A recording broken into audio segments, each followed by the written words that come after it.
Assalamualaikum warahmatullahi wabarakatuh. Seperti biasa, sebelum memulai pembelajaran, jangan lupa untuk subscribe, like, and comment, serta share video ini ya. Dan terima kasih banyak buat kamu yang sudah subscribe. Bagi kamu yang belum, mohon subscribe ya, oke?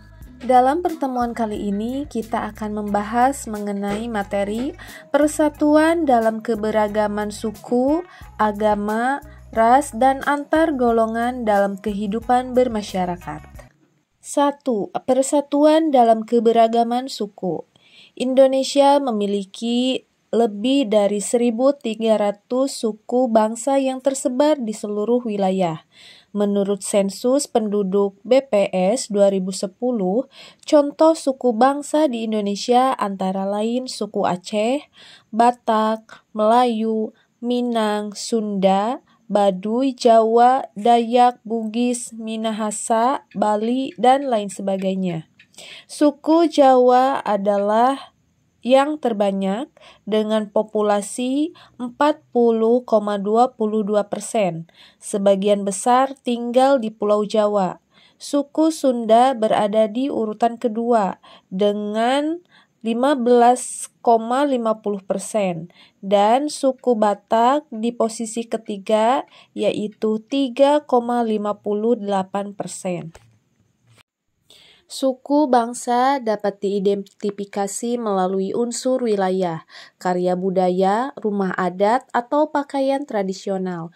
Contohnya rumah adat suku Baduy di Banten yang terbuat dari bambu dan kayu yang ramah lingkungan, mencerminkan konsep hidup suku Baduy yang harmonis dengan alam.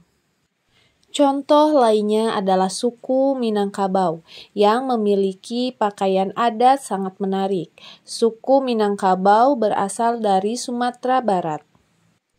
Suku Jawa terkenal dengan karya batik tulis yang kini telah menjadi warisan dunia. Selain batik, suku Jawa juga memiliki kekayaan budaya lainnya seperti gamelan, wayang kulit, dan bangunan candi. Adapun suku Bali terkenal karena keanekaragaman budayanya. Suku Bali juga memiliki sistem pertanian yang baik, yaitu subak. Berikut ini ada tabel yang menunjukkan kekayaan dan keberagaman suku bangsa Indonesia. Coba kalian diamati tabelnya. Di sini ada asal daerahnya, upacara adat, rumah adat, pakaian daerah, serta makanan khasnya. Di sini pun ada daftar sejumlah suku bangsa di Indonesia berdasarkan 7 wilayah besar, meliputi pulau atau kepulauan. Nah, di sini ada asal wilayah. Yang pertama adalah Sumatera.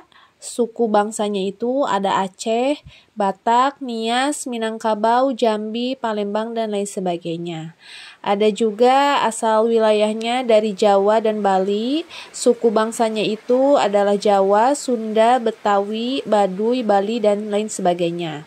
Ada juga asal wilayahnya dari Kalimantan dengan suku bangsanya Dayak Kayan, Dayak Kenyak, Dayak Abai, dan lain sebagainya. Ada juga asal wilayah Sulawesi, Nusa Tenggara, Maluku, dan Papua yang tentunya memiliki suku bangsa yang berbeda. 2. Persatuan dalam keberagaman agama dan kepercayaan terhadap Tuhan Yang Maha Esa.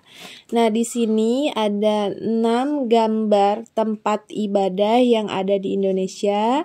Ya, ada gereja, masjid, vihara, kelenteng, dan pura.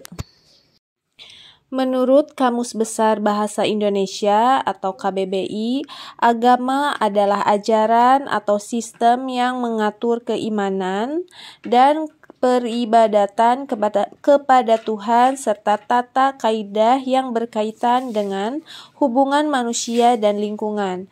Setiap warga negara dilindungi oleh Undang-Undang Dasar 1945 untuk memeluk agama dan menjalankan ibadah sesuai kepercayaannya.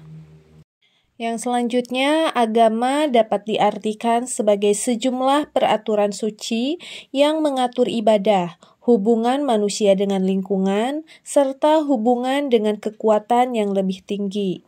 Agama mencangkup keyakinan tentang asal-usul kehidupan, moralitas, ritual ibadah, dan konsep dunia serta akhirat. Agama juga berfungsi sebagai sistem sosial yang membentuk komunitas berdasarkan kepercayaan dan nilai moral bersama. Agama resmi yang diakui negara adalah yang pertama Islam, Kristen, Katolik, Hindu, Buddha, dan Konghucu. Sementara aliran kepercayaan terhadap Tuhan Yang Maha Esa juga dilindungi.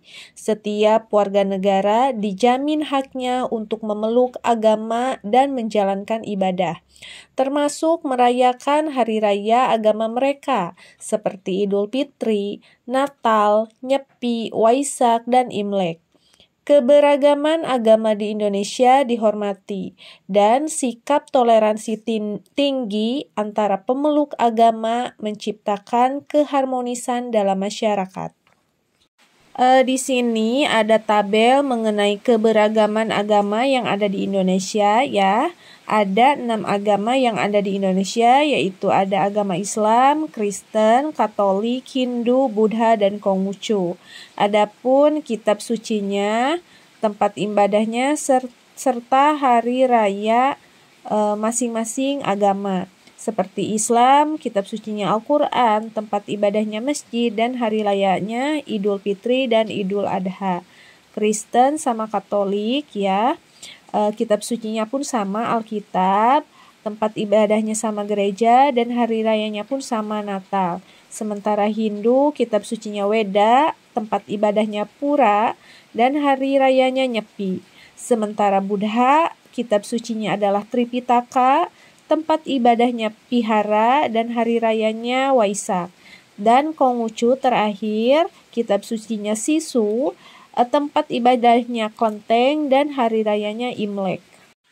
3. Persatuan dalam keberagaman ras.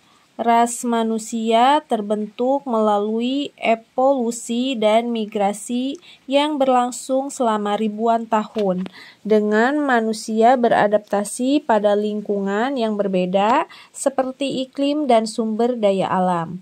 Faktor budaya dan sejarah juga berperan dalam membentuk ras, mempengaruhi pola perkawinan dan karakteristik kelompok manusia. Namun, perbedaan ras tidak menunjukkan perbedaan kualitas antar individu. Ras mengacu pada mengidentifikasikan manusia berdasarkan ciri fisik yang terkait dengan asal geografis Indonesia sebagai negara terbuka terhadap bangsa asing, memiliki keberagaman ras yang wajar akibat masuknya pendatang dari berbagai wilayah dunia yang menetap di Indonesia. Bangsa Indonesia terdiri dari beberapa ras. Yang pertama, ras Malayan Mongoloid, banyak bermukim di Sumatera, Jawa, Bali, Nusa Tenggara Barat, Kalimantan, dan Sulawesi. Sementara ras Melanesoid yang kedua, tinggal di wilayah timur Indonesia seperti Papua, Maluku, dan Nusa Tenggara Timur. Dan yang ketiga, ras Asiatik Mongoloid yang berasal dari Tiongkok, Jepang, dan Korea, tersebar di berbagai wilayah Indonesia. Selain itu, ada juga ras Kaukasoid yang berasal dari India, Timur Tengah, Australia, Eropa, dan Amerika. Pengelompokan ras berdasarkan ciri fisik meliputi beberapa aspek. Yang pertama, bentuk badan, meliputi tinggi dan besar badan, ada yang tinggi besar dan ada yang kecil mungil. Yang kedua adalah bentuk kepala, dilihat dari bentuk kepala yang bulat dan yang memanjang. Ada yang ketiga, bentuk wajah berdasarkan ciri seperti tulang pipi yang menonjol atau tidak, serta jarak antara tulang pipi dan bentuk tulang rahang. Yang keempat, adanya bentuk hidung, dikenali sebagai pesek, mancung, atau biasa saja. Dan yang kelima, warna kulit, rambut, dan mata. Warna kulit bisa putih, kuning, hitam, atau sawo matang. Rambut bisa warna hitam, coklat, pirang, dan berbentuk lurus, keriting, atau bergelombang. Mata bisa hitam, biru, atau hijau. 4. Persatuan dalam keberagaman antar golongan. Nah, di sini ada sebuah gambar yaitu mengenai permainan tarik tambang ya. Permainan tarik tambang melibatkan dua kelompok yang saling berjuang untuk menarik lawan ke wilayah mereka. Meskipun memiliki perbedaan kepentingan, keduanya memiliki persamaan yaitu ingin menang. Masyarakat Indonesia adalah masyarakat multikultural dengan berbagai kelompok budaya. Penggolongan dalam masyarakat sering digunakan untuk memudahkan identifikasi perbedaan dan persamaan antar kelompok. Pengelompokan ini bisa berdasarkan jenis pekerjaan seperti buruh, petani, guru, dan lain sebagainya. Keaktifan dalam partai politik, misalkan pengurus simpatisan ataupun kader dan lain sebagainya. Status sosial bisa jadi pengusaha, pejabat, pelajar, dan lain sebagainya. Ataupun wilayah, orang desa, kota, dan nama daerah. Perbedaan golongan dalam masyarakat terjadi karena kebutuhan dan pilihan individu atau kelompok. Dan dalam beberapa kasus, golongan dapat berubah atau berpindah. Golongan bisa bersifat hierarki, di mana ada kelompok yang berbeda berada di posisi atas dan bawah.